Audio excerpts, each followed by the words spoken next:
बोलो जलाराम बापा की जय। बाय माता की जय।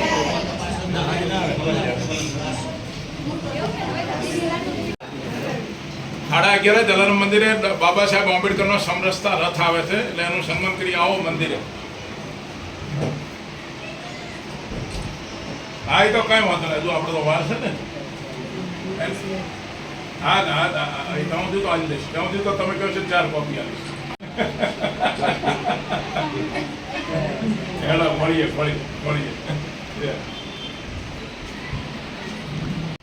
આપણે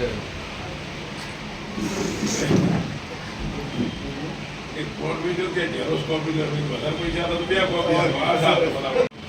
2 જણા કે હા બોલો લાવો ખાલી ક્યાં ગઈ પેલે કલ્પેશભાઈના પિતાશ્રી એમની આજે 3જી વાર્ષિક તિથિ છે. અને નિમિત્તે તિથિ ભોજન અહીંયા જ્યારે સ્કૂલમાં ભોજન ત્યારે સન્માન બહુ મહત્વની બાબત નથી, પણ સન્માન એટલા માટે કે આ કાર્યથી બીજાને પ્રેરણા મળે છે. મૂળ વાત એટલી એમને કોઈ સન્માનની જરૂર નથી, ના પણ પાડે છે, પણ આપણી એક નૈતિક ફરજ થાય કે આપણે આપણી સંસ્થામાં આટલું સરસ કાર્ય કર્યું છે એમનું આપણે સન્માન કર્યું. ઈશ્વરભાઈ રાવલે વિનંતી તેઓ કલ્પેશભાઈનું ફૂલ ફળીથી સન્માન કરે. લાવો બીજી ફૂલ એમનો ફૂલ ફળીથી સન્માન કરે. આવો બની વિનંતી તેઓ એમની પુત્ર વધુનું સન્માન કરે. એમાં શું વડીલોનું કેવું અને ઈશ્વરભાઈ આવો આવી જાઓ બિના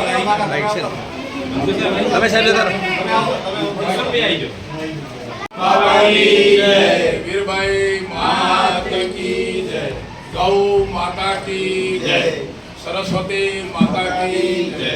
સરસ વિચાર એમને આવ્યો છે ને, આવો વિચાર હાથમાં રાખો. બીજાઓને પણ પ્રેરણા મળે. લગભગ આવતી સાલ તો આ સંસ્થા કદાચ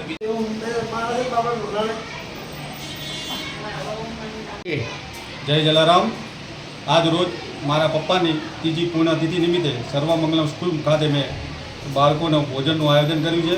એના અંદર અમારા સમાજના બધા અગ્રણીઓ જોડાણા, પત્રકાર મિત્રો ભાઈઓ પણ જોડાણા. બીજાને પ્રેરણા મળે એવી અમે આવું કરવા માગીએ છીએ કે બીજા કોઈ પણ આ રીતે નાના બાળકોને જમાડે અને આગળ આ રીતે કાર્ય થાય એ રીતે બધાને જય જલારામ, જય શ્રી કૃષ્ણ.